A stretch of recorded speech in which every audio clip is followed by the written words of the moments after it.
तो फ्रेंड्स देखंतु आसिला सरकारी नियुक्ति केवल जदि आपण माने सप्तमटी पास करछंती तेबे ए पोस्ट में एप्लिकेबल रहउछंती।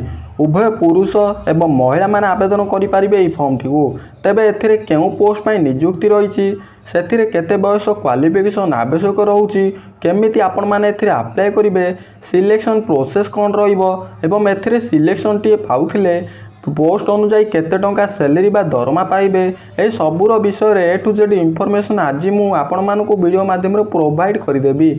जदि एथिरे अप्लाई करबाकू इंटरेस्ट रखुचंती वीडियोटी संपूर्ण देखि नेबे। वीडियोटी भल लागिले गोटे लाइक करिवे, चैनल को नुआ करि आसीथिले सब्सक्राइब करी bell notification to all button रे सेट करिवे जहा द्वारा फ्यूचर रे आसीबाकू थिबा एई नियुक्तिर अपडेट इनफॉरमेशन प्रथमे पाई परिबे। तेबे वर्तमान आसंतु देखि नेबा कोन रहिछि सप्तम पास नियुक्तिर डिटेल इनफॉरमेशन। तो फ्रेंड्स प्रथमे देखंतु ऑर्गेनाइजेशन नेम टी देखंतु office of the district court Jajpur रहिछि समस्त कैंडिडेट पई। टाइप ऑफ जॉब टी कंट्रोवर्शियल रहिछि, कैटेगरी ओडिशा गवर्नमेंट जॉब टी रहउछि। नेम ऑफ द पोस्ट देखंतु ग्रुप डी पोस्ट रहउछि समस्त कैंडिडेट पई। सिलेक्शन प्रोसेस केमिति रहउछि, एप्लीकेशन मोड देखंतु कोन रहउछि आपनकर एप्लीकेशन मोड टी ऑफलाइन रहउछि। स्पीड पोस्ट एवं रजिस्टर पोस्ट माध्यम रे आपण माने आवेदन करि परिबे। Who can apply all Odisha रो कैंडिडेट पिला माने आवेदन करि परिबे। प्लेस ऑफ द पोस्टिंग देखंतु ओडिशा रहिछि। लास्ट डेट देखंतु 5/5/2025 लास्ट डेट रहउछि। जेंडर देखंतु बोथ मेल एंड फीमेल उभय पुरुष एवं महिला माने आवेदन करि परिबे ए फॉर्म टी को। एजुकेशनल क्वालिफिकेशन देखंतु जदि आपण माने केवल सप्तम टी पास करछंती एमई स्टैंडर्ड रो एवं जदि आपण माने लेखि पारुचंती एवं देखंतु कहि पारुचंती एवं देखंतु आपण माने पढ़ी पारुचंती। जदि आपण माने ओडिया सब्जेक्ट टी लेखि पारुचंती कहि पारुचंती पढ़ी पारुचंती तबे ए पोस्ट में एप्लिकेबल रहउचंती समस्त कैंडिडेट पिला माने। तापर देखंतु एज लिमिट कौन रोची समस्त कैंडिडेट पाई। मिनिमम एज 18 वर्ष रही, मैक्सिमम एज 32 वर्ष रही। एज रिलैक्सेशन टी देखंतु गवर्नमेंट रूल अनुसार बहुत भल रही। ओबी स्टूडेंट पाई 3 वर्ष, एसटी एससी पीडब्ल्यूडी कैंडिडेट पाई 5 वर्ष रही।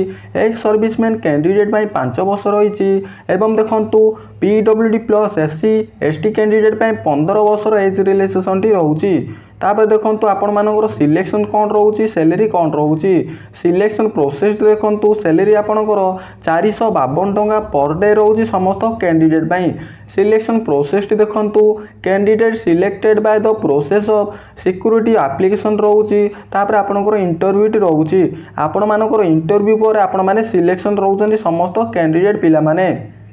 एप्लिकेशन फीस देखंतु कौन रहउछि आपनकर जनरल कैंडिडेट होइथिले, ईडब्ल्यूएस कैंडिडेट जदि होइचंती, ओबीसी कैंडिडेट जदि होइचंती, फीमेल कैंडिडेट पिला माने, एससी एवं एसटी कैंडिडेट पिला माने समस्त कैंडिडेट पय फ्री रहिछि। समस्त मागेणार आवेदन करि परिबे। ऑल कैंडिडेट पिला माने मागेणार आवेदन करि परिबे। इंपोर्टेंट डॉक्यूमेंट देखंतु कौन कौन सब डॉक्यूमेंट दरकार रहिबो। क्वालिफिकेशन सर्टिफिकेट दरकार रहउछि। Certificate indicating by the date of birth माने 10 सर्टिफिकेट दरकार रहउछि। Two recent colour passport size photo दरकार रहउछि। एवं देखंतु आपनकर कंप्यूटर सर्टिफिकेट दरकार रहउछि। टू ओरिजिनल कैरेक्टर सर्टिफिकेट दरकार रहउछि। केस सर्टिफिकेट दरकार रहउछि। एम्प्लॉयमेंट एक्सचेंज सर्टिफिकेट दरकार रहउछि। एवं देखंतु 3 self address corporate postal stamp रहउछि। 30 टंकार पोस्टल स्टाम्प रहउछि समस्त कैंडिडेट पई। एवं देखंतु इंपोर्टेंट डेट देखंतु एवं वेन्यू देखंतु। इंपोर्टेंट डेट देखंतु apply start date already start हो गलानी। अप्लाई लास्ट डेट देखंतु 5/5/2025 लास्ट डेट रहउछि। रजिस्ट्रेशन देखंतु सिविल कोर्ट रहिछि जाजपुर सिविल कोर्ट रहिछि। डिस्ट्रिक्ट देखंतु जाजपुर ओडिशा रहिछि। पिन कोड देखंतु 755001 आपनकर पिन कोड टी रहिछि। तेबे वर्तमान आसंतु मु आपण मानकु वेबसाइट टी देखै सारिछि आपनकर कौन सब डिटेल रही। एज लिमिट केमिति चेक करेंगे, पीडीएफ केमिति डाउनलोड करेंगे सबू डिटेल गुड़िक स्टेप बाय स्टेप देखई नौची। आपण माने प्रथमे डिस्क्रिप्शन चेक करंतु, वेबसाइट लिंक रही से वेबसाइट लिंक ऊपर क्लिक करंतु।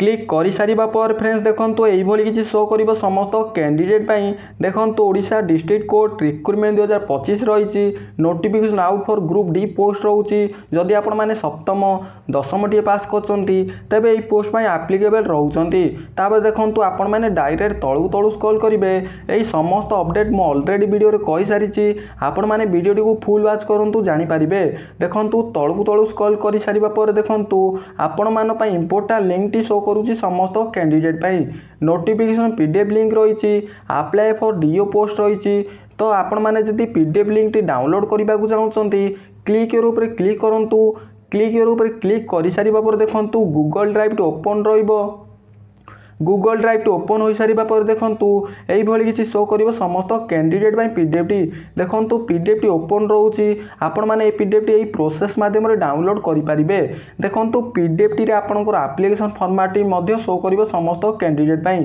देखंतु पीडीएफ टी तळु तळु स्क्रॉल करंतु स्क्रॉल करि सारिबा पर फ्रेंड्स देखंतु आपनकर एप्लीकेशन फॉर्मेट टी शो करूची समस्त कैंडिडेट बाय आपण माने किपरि फिलअप करिवे देखंतु मु कहि रखुची नेम ऑफ द पोस्ट आपण माने केउ पोस्ट में अप्लाई करछन से पोस्ट नेम लिखिबे निज नेम टी लिखिबे एवं गोटे फोटो टे अटैच करिवे बापा को नाम टी मेंशन करिवे जेंडर लिखिबे मैरिज स्टेटस लिखिबे डेट ऑफ बर्थ मेंशन करिवे एवं देखंतु परमानेंट एड्रेस टी एवं प्रेजेंट एड्रेस टी मेंशन करिवे तापरे मोबाइल नंबर एवं ईमेल आईडी मेंशन करिवे तापरे रिलीजन लिखिबे नेशनलिटी लिखिबे एवं देखंतु आपण मानकर तळु तळु स्क्रॉल करंतु तळु तळु स्क्रॉल करि सारिबा पर देखंतु डिक्लेरेशन देखंतु आपण निज गां नेम टी लिखिबे एवं देखंतु जेउ डेट रे आपण माने आवेदन करूचंदी से डेट टी मेंशन करिवे एवं आपनकर गोटे छोटिया सिग्नेचर टी मेंशन करिवे सिग्नेचर टी मेंशन करि सारिबा पर आपण माने से डेट रे जिबे समस्त डॉक्यूमेंट धरकी एवं एप्लीकेशन फॉर्मेट टी धरकी आपण माने इंटरव्यू देकी आसी परिबे सब डिटेल मु आपण मानको प्रोवाइड करि सारिछि एथिरे आपण माने जहाँ भी किछि डाउट रहितिबो मते एई वीडियो रे कमेंट बॉक्स रे मेसेज करि परिबे मु आपणकर जहाँ भी किछि डाउट रहितिबो क्लियर करबा पई चेष्टा करबी मु आपण मानको आशा करूछि वीडियो टी भल लागितिबो जदि वीडियो टी भल लागितिबो गोटे लाइक करिवे जो माने चैनल को आवश्यकता थिबो सेही पर पाखो शेयर करिवे प्रतिदिन एही भली जॉब रो वीडियो जानिबा को चाहूछने हमर YouTube चैनल को सब्सक्राइब करी बेल नोटिफिकेशन को ऑल बटन रे सेट करिवे रहउची देखाबो आउटे नुवा वीडियो रे जय जगन्नाथ।